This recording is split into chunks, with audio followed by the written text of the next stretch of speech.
حضرت اویس کرنی کو مسلمان کس نے کیا؟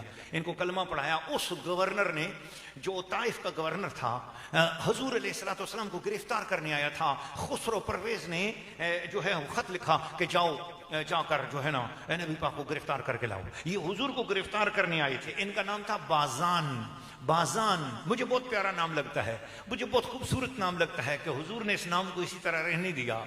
تو یہ آئے گرفتار کرنے کے، حضور نے فرمایا تم آج رات ہمارے مہمان ہو، تم رات کو کھانا کھا لو، آرام کر لو، صبح اس موضوع پر بات کر لیں گے۔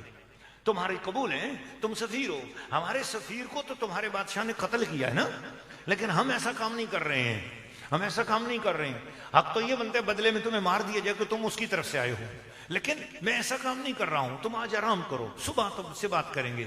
تو رات کو آرام کیا، صبح بازان آیا اپنے پوری وفد کے ساتھ، حضور مسجد نبوی کے اندر بیٹھے ہیں۔ حضور نے فرمایا بازان تمہیں میں اطلاع دے رہا ہوں کہ تمہارے بادشاہ کو اس کے بیٹے شیرویہ نے قتل کر دیا ہے۔ تم جس کی طرف سے بادشاہی لے کے آئے ہوئے ہو نا، وہ بادشاہ قتل ہو چکا ہے۔ تو بازان نے کہا اس کی تحقیق، فرمایا تحقیق تم کرتے رہنا، میں نے بتا دیا ہے، بولو ذرا سبحان اللہ۔ بازان نے وہی مدینہ شریف کے اندر ٹھہر کے کہنے لگا حضور میں اس کی تصدیق کر لوں تو پھر اس کے بعد اگلی بات کروں گا۔ فرمایا ٹھیک ہے جاؤ۔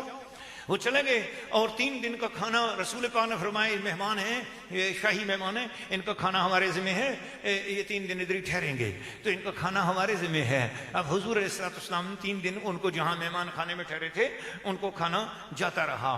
دوسرے دن شام سے پہلے ایران سے گھوڑ سوار دوڑتے ہوئے مسجد وہاں داخل ہوئے مدینہ شریف میں، اور انہوں نے کہا کہ یا رسول اللہ اطلاع ہے جی۔ کس بات کی اطلاع ہے؟ ایران کے بادشاہ خسرو پرویز کو اس کے بیٹے شیرویہ نے پرسوں رات قتل کر دیا ہے۔ جس رات قتل ہوا ساری دنیا کے اطلاع بعد میں ملی، غیب جاننے والے رسول نے پہلے اطلاع دی۔ بازان گورنر تھا طائف کا، اٹھ کے آ کر کہنے لگا اشہد ان لا الہ الا اللہ وحدہ لا شریک لہ واشہد ان محمدًا عبدہ ورسولہ۔ زمین پہ ہونے والی خبروں کی سب سے پہلے اطلاع ہم لوگوں کو ہو سکتی ہے جو اطلاع ہمیں بھی نہیں ہے۔ کملی والے مدینے والے کو یہ بات پتہ ہے تو اس بات کی علامت ہے کہ یہ اللہ کے سچے رسول ہیں۔ حضرت بازان رضی اللہ تعالیٰ عنہ مسلمان ہوئے اور انہوں نے اپنے زیر نگین علاقے یمن میں بھی جا کر اسلام پھیلایا، اور سب سے پہلے جسے کلمہ پڑھایا اس کا نام حضرت اویس کرنی ہے۔ بولو ذرا سبحان اللہ۔